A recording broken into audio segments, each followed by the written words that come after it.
307 गुन्हा हा चॉकलेट खाल्ल्यासारखा आमच्या म्हणजे जिल्हा दादा अक्षरशः कुणावर काय दाखल होईल आणि कोण कधी काय करल ह्याचा भरोसा नाही। आपण सत्तेमध्ये आहेत सर्वजण दादा, आमची प्रामाणिकपणे इच्छा आहे जे काही हे कनेक्शन लागतंय 6, 9 आणि 11 हे कनेक्शन सीडीआर प्रमाणे रेकॉर्ड वरती आणू। जे कोणी गुन्हेगार असतील दादा त्याच्यामध्ये आम्ही वस्तुस्थिती जर खोटी मागत असेल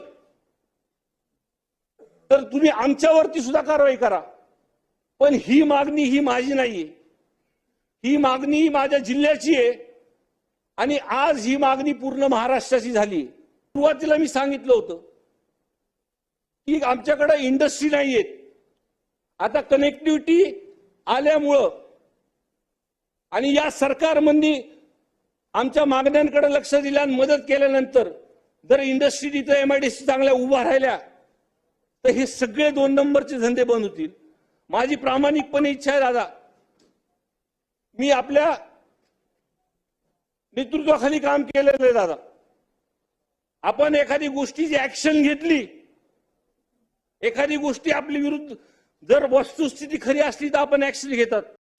अध्यक्ष महोदय, या प्रकरणात ऍक्शन झाली पाहिजे आणि माझी पूर्णपणे मागणी अध्यक्ष महोदय, पहिली गोष्ट अध्यक्ष महोदय, हे जे माणसं आहेत वाल्मिक कराड सारखी, आमचा जिल्हा हा पुरोगामी जिल्हा आहे आणि जातीपातीमध्ये 2 समाजामध्ये जे तेढ निर्माण जे आमच्या जिल्ह्यामध्ये झाले या माणसामुळे झाले। कुठेही खोटे गुन्हे दाखल करायचे शेलार साहेब, वस्तुस्थिती बघा तुम्ही, कुठेही खोटे गुन्हे दाखल करायचे, हे आता कुठंतरी बंद झालं पाहिजे अध्यक्ष महोदय। आणि हे खोटे गुन्हे आणि या गुन्ह्याच्या तपासामध्ये जे पण काल त्या विषयावरती चर्चा झाली, काही लोकांनी एसआयटी म्हणले, आव्हाड साहेबांनी त्याच्यावरती ज्युडिशियल इन्क्वायरी सांगितली। माझी इच्छा आहे अध्यक्ष महोदय की या प्रकरणात ज्युडिशियल इन्क्वायरी लावा आणि माझी अजून एक सरकारला दादांना एक आमदार म्हणून सूचना आहे की हे लोक अटक होणार नाहीत। एक तर पहिला त्याच्यावरती खंडणीचा गुन्हा दाखल आहे, खंडणीचा गुन्हा दाखल आहे तरी तो अटक नाही।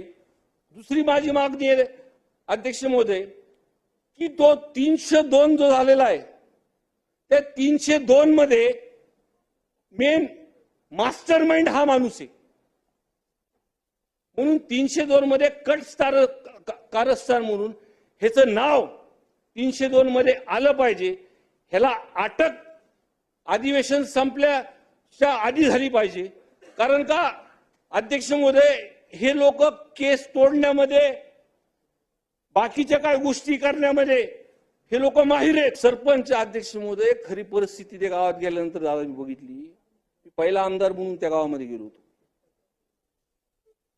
गावाच्या लोकांसोबत बसताना जेव्हा ते फोटो व्हायरल झाले नव्हते दादा त्या विषयाचे अध्यक्ष महोदय, आणि ते फोटो बघितल्यानंतर चांगल्यांची टाळकं सर्कल असा विषय होता अध्यक्ष महोदय, आणि ते गाव इतकं शेलार साहेब असं गुपचूप बसलं होतं,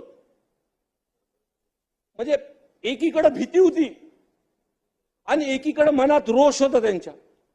त्यांना उघडपणे बोलल्यानंतर त्यांची मानसिकता अशी झाली होती की त्यांनी मला शेलार साहेब असं सांगितलं की आम्हाला जर न्याय भेटला नाही तर आम्ही पोलीस स्टेशन जाऊन टाकू म्हणले। मी मला असं करू नका, हा विषय आपण सभागृहात मांडणार आहेत आणि त्या पद्धतीने काल मांडण्यात आला। आणि जर ह्या वाल्मिक कराडला दादा अटक जर झाली नाही तर अधिवेशन संपल्यानंतर म्हणजे जिल्ह्यामध्ये काय परिस्थिती होईल आणि लोक रस्त्यावर उतरायची तयारी करतात।